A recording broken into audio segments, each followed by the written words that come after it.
ఘటోత్కచుడు కౌరవ సైన్యాన్ని హింసిస్తూ ఉండగా కర్ణుడు శక్తి ఆయుధంతో ఘటోత్కచుడిని అంతం చేశాడు. దానికి పాండవులు విచారిస్తూ ఉంటే శ్రీకృష్ణుడు మాత్రం సంతోషపడతాడు. దానికి కారణం ఏమిటన్న అర్జునుడితో కృష్ణుడు ఇలా చెప్తాడు. కర్ణుడి కవచకుండలాలను ఇంద్రుడు దానంగా స్వీకరించినప్పుడు అతను ఇంద్రుని నుండి శక్తి ఆయుధాన్ని పొందాడు.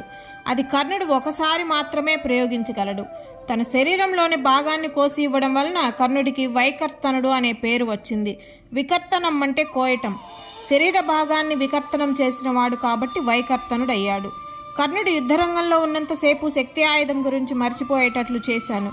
అది గనక నీ మీద ప్రయోగించినట్లయితే నీ గాంధీవము నా చక్రాయుధము ఒకటిగా చేసి ప్రయోగించిన కర్ణుడు మనిద్దరినీ జయించేవాడు. ఘటోత్కచుడు కిమ్మీర, బక, హిడింబాసురుల్లాగా ధర్మం పట్ల ద్వేషము, విష్ణువు పట్ల క్రోధం గలవాడే.